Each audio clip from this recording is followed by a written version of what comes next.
तुमने देखा होगा एक तरफ एक लड़की एक लड़के को सिर्फ फ्रेंड की कैटेगरी में डाल देगी एंड उसे वहीं सड़ने देगी, एंड दूसरी तरफ एक लड़का होगा जिसके लिए वो इतनी जी जान लगा देगी कि मुझे यही मेरी लाइफ में चाहिए, एंड उसके लिए वो कुछ भी करने के लिए तैयार हो जाएगी। एंड इसी चीज को आज हम डिटेल में समझेंगे, the shocking truth about woman. And ना शोपेनहाइमर ने पहले ही ये चीज बोल दी थी कि जो भी तुम्हें ये लग रहा है ना कि वही मेरी सोलमेट है, वही है जो बंदी मैं जिसके लिए मैं पैदा हुआ था, एंड ये मेरी लाइफ में आ जाए तो बस मेरी जिंदगी संवर जाएगी। ये जो भी तुम ख्याली पुलाव पका रहे हो ना, यही सब चीज हमें नहीं करनी है। क्योंकि उसने क्या बोला था पता है, ये जिंदगी एक फेरी टेल नहीं चल रही। यहाँ पे है ना वुमन ऐसे वायर्ड हुई है कि उनके लिए सिर्फ दो ही चीजें मैटर करती है, इवोल्यूशनरी सिर्फ दो ही चीजें उनके लिए इंपॉर्टेंट है, एंड वो है एक तो रिप्रोडक्शन हो गया एंड एक हो गया उनका सर्वाइवल। तो इन्हीं दो चीजों की वजह से लड़की ऐसे बंदे को सिलेक्ट करती है जिसके ऊपर वो दोनों चीजें डिपेंड करती है। एंड तुमने ये समझ लिया ना तो तुम्हें सारी चीजें समझ आ जाएगी। एंड ये किसी लड़की को नीचा दिखाने के लिए, किसी लड़की को बुरा दिखाने के लिए वीडियो नहीं बना रहा मैं तुम्हें ये वीडियो इसलिए बता रहा हूँ क्योंकि तुम्हारी नॉलेज बढ़ सके। एंड जैसे तुम विक्टिम कार्ड प्ले करने लगते हो ना कि लड़की उसे ही चूज करती है, लड़की मुझे कभी चूज ही नहीं करती, ये जो विक्टिम कार्ड बार बार प्ले करने लगते हो ना अपनी तरफ, वो प्ले नहीं करोगे तुम। क्यों? क्योंकि तुम्हारे पास अक्ल आ जाएगी, तुम्हारे पास नॉलेज आ जाएगी, एंड फिर तुम ये सारी चीजों को अच्छे से टैक्टिक यूज कर पाओगे, एंड इसको तुम्हारे फेवर में कैसे यूज करना है वो तुम अच्छे से जान पाओगे।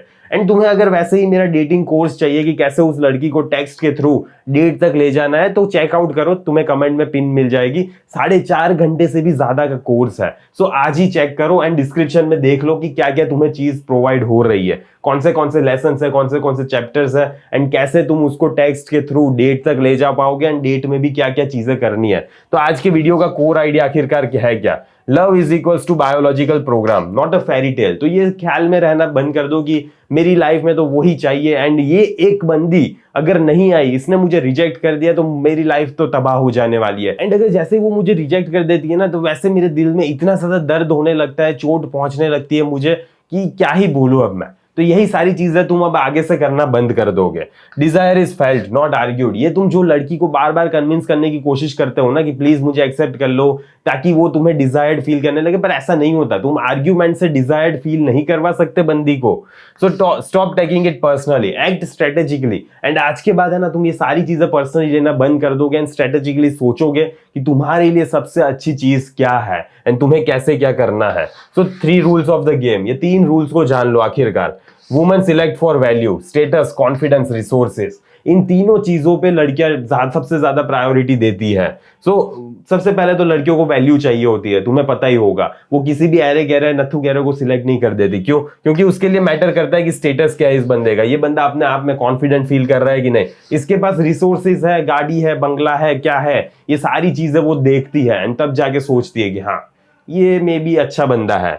सो desire is reactive, felt not negotiated. ये चीज याद रखना कि डिजायर इज रिएक्टिव। वो जैसे ही तुम्हें देखती है, जैसे ही वो तुम्हारी फ्रेम को देखती है, जैसे ही देखती है कि हाँ इसके पास इतनी सारी चीजें हैं एंड इसने अपनी लाइफ में वैल्यू बिल्ड की है, इसकी लाइफ में रिसोर्सेज भी है, एंड ये रियली में वैसा बंदा है जैसा वो बोल रहा है, जैसा वो पोर्ट्रे कर रहा है, तो ऑटोमेटिकली डिजायर्ड फील होने लगता है। एंड ये तुम्हें नेगोशिएट करने की जरूरत ही नहीं पड़ती, अपने आप को प्रूव करने की जरूरत ही नहीं पड़ती। फिर थर्ड चीज आ जाती है स्कैरसिटी। स्कैरसिटी पे तुम्हें मेन फोकस होना चाहिए, क्योंकि स्कैरसिटी का मतलब है अट्रैक्शन। अगर स्कैरसिटी नहीं होगी तो अट्रैक्शन नहीं होगा। So less need more pursuit. अगर तुम इन्हें इस चीज को समझ लिया कि वही बंदी नहीं है जिसके लिए मेरी जीवन में मैं पैदा हुआ हूं, तो तुम उसको इतना ज्यादा स्कैर्स समझना छोड़ दोगे एंड तुम उसको इतनी ज्यादा प्रायोरिटी अपनी लाइफ में नहीं दोगे। क्यों? क्योंकि वो तुम्हारी जरूरी नहीं है कि वही चाहिए तुम्हें, और भी लड़कियां है। अगर इससे वर्कआउट नहीं हुआ, अगर ये तुम्हें रिजेक्ट कर देती है, तुम्हें उसे रिजेक्ट कर देते हो, तो भी तुम्हारी जिंदगी में कोई भी फर्क नहीं पड़ने वाला। एंड यही चीज को तुम्हें समझना है। एंड तब जाके जब तुम स्कैरसिटी वाली माइंडसेट से बाहर आ जाओगे एंड तुम ये सोचने लगोगे कि ठीक है मुझे कोई फर्क नहीं पड़ता, तभी जाके वो परस्यूट क्रिएट होने लगता है, तब जाके वो तुम्हारे पीछे भागने लगती है एंड वो तुम्हारे पीछे आती है। लेकिन जब तक तुम ये स्कैरसिटी वाली माइंडसेट डेवलप नहीं कर लेते, तब तक दिक्कत आने ही वाली है तुम्हारे जीवन में।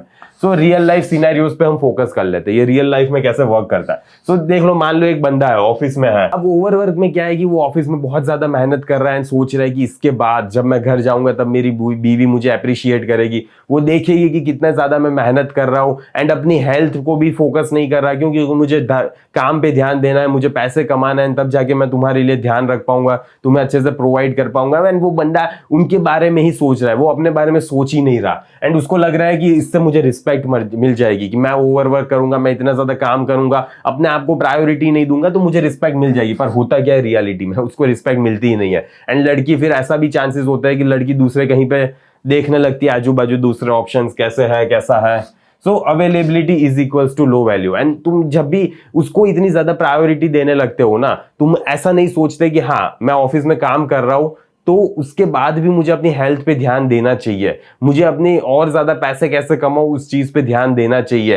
एंड मेरी हेल्थ, मेरी सारी चीजें, तुम्हें अपने बारे में, अपने आप को पहले प्रायोरिटी देनी पड़ती है। एंड तब जाके वो स्कैरसिटी वाली चीजों में भी चले जाते हो एंड तुम अवेलेबल भी उसके लिए इतना ज्यादा नहीं होते।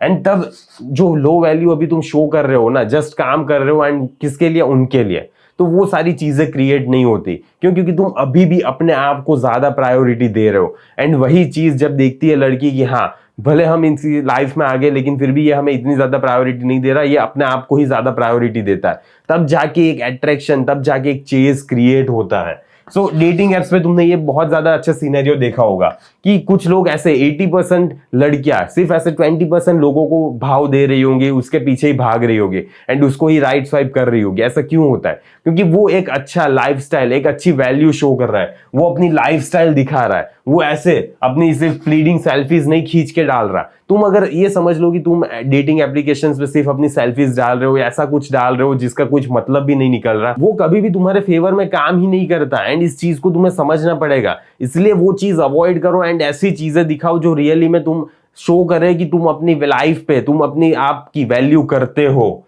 सो पोजेशन पैराडॉक्स, ये तुम्हें पता ही होगा कि तुम जिस भी चीज को अचीव कर लेते हो, जो भी चीज तुम्हारी लाइफ में आ जाती है, उस चीज को तुम इतना ज्यादा इंपॉर्टेंस नहीं देते।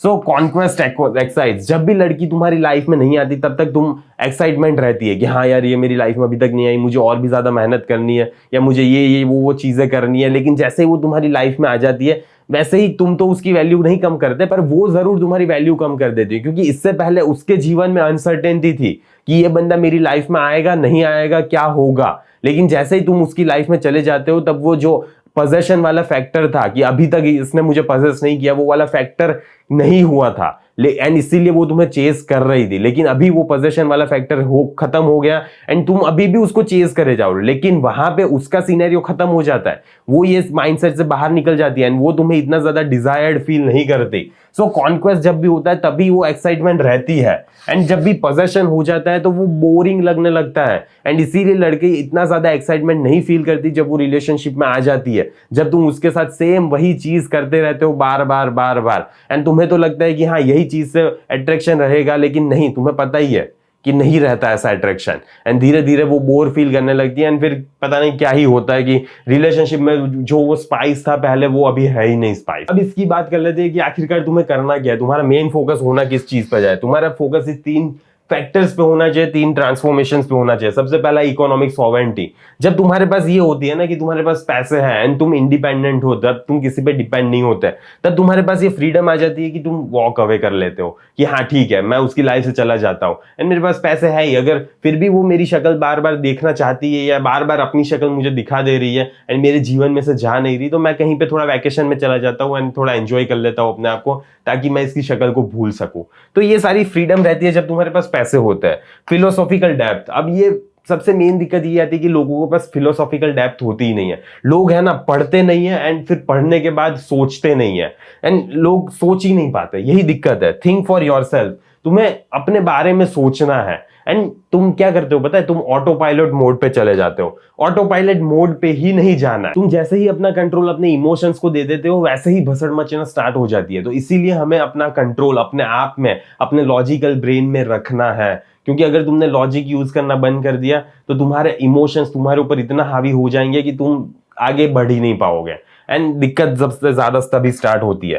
सो फिजिकल मास्टरी पे तुम्हें ध्यान देना है, डिसिप्लिन होना चाहिए तुम्हें, तो पोस्चर पे ध्यान देना है एंड रेजिलियंस पे ध्यान देना है। देखो फिजिकल फिटनेस इज नेसेसरी भाई, तो अब ये तुम अवॉइड नहीं कर सकते। अगर तुम्हें रियली में लाइफ में अचीव करना है, कुछ अपने ग्रोथ पे ध्यान देना है, सेल्फ डेवलपमेंट पे ध्यान देना है, तो फिजिकल फिटनेस मैटर करती है एंड उसी से शो होता है कि तुम रियली में एक डिसिप्लिन मैन हो या नहीं। तुम ऐसे ही आलसी तो नहीं हो ना। एंड आलसी होते हो तब तुम्हारे जीवन में मेन दिक्कत क्या आती है ना कि तुम उसी को प्रायोरिटी दे देते हो, क्योंकि तुम्हारी लाइफ में और कुछ है ही नहीं करने के लिए। एंड जब तुम्हारी लाइफ में और कुछ होता ही नहीं है करने के लिए, तब तुम उसे ही प्रायोरिटी दे दोगे हो ना। तो यही नहीं करना है हमें। सो डेली ड्रिल्स पे ध्यान दो। इसी के लिए हमें डेली ड्रिल्स पे ध्यान रहना है। सबसे पहले तो स्कैरसिटी प्रैक्टिस हो गई। Delay non essential replies. तुमने देख लिया कि हाँ उसका मैसेज आया एंड वो कुछ फालतू का मैसेज है, तो जरूरी नहीं है कि उसका रिस्पॉन्स तुम्हें उसी सेकंड कर देना है या उसी मिनट कर देना है। थोड़ा वेट करो यार। अगर तुम्हें लग रहा है कि ये फालतू का मैसेज है, अभी मैं कुछ काम कर रहा हूं, तो ठीक है, अभी मैं उसको रिस्पॉन्स नहीं देता, थोड़ी देर बाद रिस्पॉन्स दूंगा। तो फिर ऐसी चीजों को अवॉइड करो। जरूरी नहीं है कि उसको इतनी ज्यादा प्रायोरिटी रखो ही तुम हर बार। फिर आ जाता है frame test. Hold your line once per week. अब एटलीस्ट एक बार तो अपनी फ्रेम पे काबू कर लो।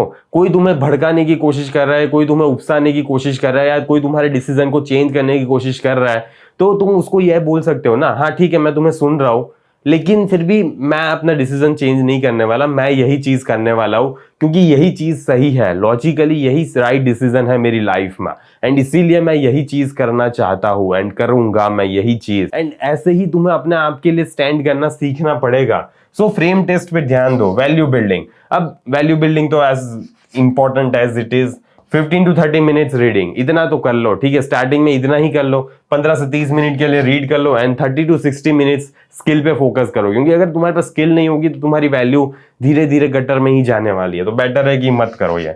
Gym 3 sessions per week. Consistency greater than size. अब देखो कंसिस्टेंसी पे ध्यान दो। अगर तुम जिम जा ही नहीं रहे तो एटलीस्ट 3 दिन तो जाना स्टार्ट करो, एंड साइज पे फोकस मत करो, बस कंसिस्टेंसी पे फोकस करो कि बस एटलीस्ट मैं उठ के वहां पे जाऊंगा, वहां पे 1-1.5 घंटा स्पेंड करूंगा, भले कुछ नहीं किया, स्टार्टिंग में कुछ नहीं किया, बस हल्का सा कुछ भी कर ले रहे हो एंड वापस आ जा रहे हो। फिर धीरे धीरे तुम अपना इंटरेस्ट डेवलप करने की कोशिश करो एंड कंसिस्टेंसी मेंटेन रखो, फिर जाके तुम फिर तुम साइज पे फोकस करो। फिर आ जाती है कॉमन मिस्टेक्स जो कि हमें बहुत ज्यादा अवॉइड करनी है। Confusing attention for devotion. अब देखो तुम है ना कंफ्यूज कर लेते हो कि तुम उसे अटेंशन दे रहे हो, वो डिवोशन मत समझ लो यार कि वही मेरी भक्ति है, उसी को मुझे पूजना है। ये चीज को तुम्हें अवॉइड करना है, बार बार उसको अटेंशन नहीं देते रहना है।